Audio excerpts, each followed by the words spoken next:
ఒక్కసారి కొమ్మూరి గోల్డ్ కి కాల్ చేయండి. తాకట్లో ఉన్న మీ బంగారాన్ని విడిపించి మార్కెట్ ప్రైస్ కి వాళ్ళు కొనుక్కుని మిగతా డబ్బులు మీకు ఇచ్చేస్తారు. నమస్తే, వెల్కమ్ టు మనం టీవీ. నా పేరు వలి. ఇరాన్ ఇజ్రాయెల్ వార్తో పశ్చిమాసియా అట్టుడికిపోతుంది. ఇప్పుడే ఒక తాజా సమాచారం, లేటెస్ట్ బ్రేకింగ్ న్యూస్. నెతన్యాహు కార్యాలయం, ఇజ్రాయెల్ ప్రధాని నెతన్యాహు కార్యాలయం మీద దాడి చేశాం, ఆ దేశానికి సంబంధించిన ఎయిర్ ఫోర్స్ కార్యాలయం మీద కూడా మేము దాడి చేశామని చెప్పి చాలా స్పష్టంగా ఇరాన్కి సంబంధించి ఈ రెవల్యూషనరీ కోర్ గార్డ్ ఏదైతే ఉందో చాలా స్పష్టంగా ఒక ప్రకటన చేసింది.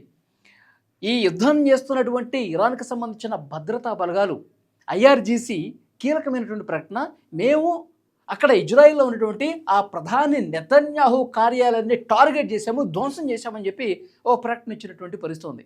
సో మనం 2-3 రోజులుగా చూస్తూ ఉన్నాం ఎంత తీవ్రస్థాయి మీద అక్కడ ఉద్రిక్త పరిస్థితులు, ఘర్షణ పూరితమైనటువంటి పరిస్థితులు కనిపిస్తున్నాయో నిజంగా భయాందోళన కలుగుతుంది. మన దేశ ప్రధాని మోదీ గారు కావచ్చు, ఇంకా చాలామంది ప్రముఖులు, ప్రపంచవ్యాప్తంగా ఉన్నటువంటి పలు దేశాల అధినేతలు కూడా భయపడతా ఉన్నారు. అసలు పశ్చిమాసియా ఎటువైపు పోతుందో ఎవరికి అర్థం కావట్లేదు. ఇదేమైనా మూడో ప్రపంచానికి, యుద్ధానికి ఏమైనా దారి తీసే అవకాశం ఉందా అని చెప్పి వాళ్ళలో ఆందోళన కలుగుతుంది.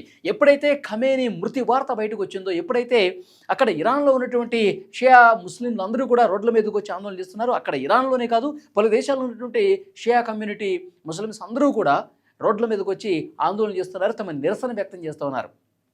డొనాల్డ్ ట్రంప్ ఇజ్రాయెల్తో కలిసి పెద్ద ఎత్తున దాడులు చేశారు. వాళ్ళు దాడులు చేయడానికి కారణం ఏంటి? ఇరాను అణు పరీక్షలు చేస్తూ ఉంది, అణువాయుధాలు కలిగి ఉంది, అదొక ఉగ్రవాదుల్ని పెంచి పోషించినటువంటి దేశం, అత్యంత చెడ్డ దేశం. ఖమేనీ లాంటి వాడు, అలాంటి నియంత ప్రపంచంలోనే ఎక్కడ లేడు. ఆ దేశం నుంచి అమెరికా కూడా ముప్పు ఉంది కాబట్టి మేము దాడి చేస్తున్నామని చెప్పి పెద్ద ఎత్తున దాడి చేసి ఖమేనీని అంతమొందించినట్టు పరిస్థితుంది. ఖమేనీ అనుచరులు ఎవరైతే ఉన్నారో అక్కడ ఆ దేశ రక్షణ మంత్రులు కూడా నేల కొరిగినటువంటి పరిస్థితి ఉంది.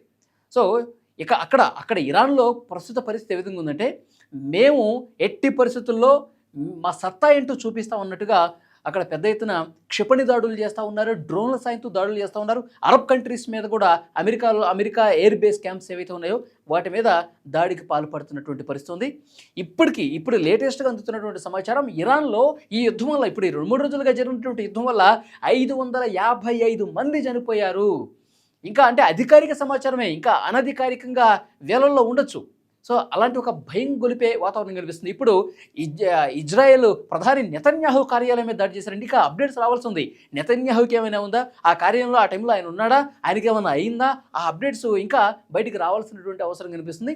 కానీ ఇజ్రాయెల్ మాత్రం ఇంతవరకు దీనికి సంబంధించిన ప్రకటన చేయలేదు. కానీ ఈ ఐఆర్జీసీ మాత్రం, ఇరాన్కు సంబంధించిన ఐఆర్జీసీ మాత్రం చాలా కీలకమైనటువంటి స్టేట్మెంట్ ఇచ్చింది. చాలా గురిపెట్టి కొట్టాము, నెతన్యాహు కార్యాలయాన్నే మేము ధ్వంసం చేశామని చెప్పి మాట్లాడిన పరిస్థితుంది. అంటే యుద్ధం ఎటువైపు దారి తీస్తున్నా కూడా ఎవరికి అర్థం కాని పరిస్థితుంది. ఇంకా 4-5 వారాలు జరుగుతున్నట్టు ట్రంప్ ఇదే మాట చెప్తా ఉన్నాడు. 4-5 వారాలు అయితే కనుక ఎంతమంది ఇంకా బలవుతారో, ఎన్ని ప్రాణాలు పోతాయి, తర్వాత సామాన్య ప్రజల పరిస్థితి ఏంటో అర్థం కాని సిచ్యువేషన్ కనిపిస్తుంది. ఈ యుద్ధం ఎఫెక్ట్ వల్ల వేలాదిగా విమానాలు అయిపోయినాయి. గల్ఫ్ గగనతలం పూర్తిగా మూసేసినటువంటి పరిస్థితి. అటు నుంచి వెహికల్, ఇటు ఏరోప్లేన్స్ ఇటు రావట్లేదు, ఇటు నుంచి విమానాలు అటుపోవట్లేదు, మొత్తం స్తంభించిపోయినటువంటి పరిస్థితి. మరోవైపు చమురు కూడా ఎక్కడెక్కడ ఆగిపోయింది. ఇరాన్ హర్ముజ్ జలసంధిని ఆపేసినటువంటి పరిస్థితి ఉంది. నేపథ్యంలో పూర్తిగా అట్నుంచి ఇటు దిగుమతి అయ్యేటువంటి చమురు నిల్వలు కూడా పూర్తిగా ఆగిపోయి ఇక్కడ మన దేశం కూడా చాలా ఎఫెక్ట్ అయ్యే అవకాశం ఉంది. ఎందుకంటే మన దేశం నుంచి పెద్ద ఎత్తున చమురు దిగుమతి చేసుకుంటాం హర్ముజ్ ఆ జలసంధి నుంచి. సో దీనివల్ల మన భారతదేశం కూడా ఎఫెక్ట్ అవుతుంది. చమురు రేట్లు బాగా పెరిగే అవకాశం, దానివల్ల నిత్యావసర ధరలు కూడా పెరుగుతాయి. ఈ ఆందోళన మన దేశం మీద ఉంది. సో ఏదేమైనప్పటికీ యుద్ధం మాత్రం ఒక తీవ్ర స్థాయిలో పరిస్థితి కనిపిస్తోంది. డొనాల్డ్ ట్రంప్ని విడిచిపెట్టేది లేదు, అమెరికాను విడిచిపెట్టేది లేదు, నెతన్యాహుని విడిచిపెట్టలేదు, వాళ్ళకి కొమ్ము కాసినటువంటి గల్ఫ్ కంట్రీస్ను కూడా విడిచిపెట్టేది అంటూ పెద్ద ఎత్తున ఆయుధాలతో దాడులు చేస్తోంది ఇరాన్.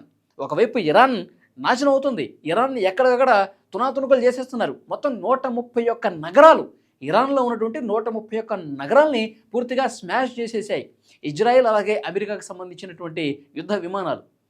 అయినప్పటికీ కూడా మేము ఎక్కడా కూడా పట్టు సడలించట్లేదు, మా టార్గెట్ మాకుంది, మా ఖమేనీని, మా సుప్రీం లీడర్ని చంపినటువంటి ఇజ్రాయెల్కి తగిన బుద్ధి చెప్తాం, అమెరికాకి తగిన బుద్ధి చెప్తాం అంటూ అత్యాధునిక డ్రోన్ల సాయంతో వాళ్ళు దాడులు చేస్తున్నారు. అమెరికా బేస్ క్యాంపులే కాదు, ఇజ్రాయెల్ లోపలికి వెళ్ళి ప్రధాన కార్యాలయాలను కూడా, ఎయిర్ బేస్ క్యాంప్స్ను కూడా ధ్వంసం చేస్తున్నటువంటి పరిస్థితి. మరి నెతన్యాహు కార్యాలయం మీద దాడి జరిగిందని చెప్పి క్లియర్గా ఇన్ఫర్మేషన్ వస్తుంది కాబట్టి అసలు ఏం జరిగిందనేది మరికొద్ది గంటల్లో బయటకు వచ్చే అవకాశం ఉంది. నెతన్యాహు ఏమన్నా గాయపడ్డా, నెతన్యాహుకి ఏమన్నా అయిందా, ఈ ఆందోళన అయితే చాలా క్లియర్గా వస్తుంది.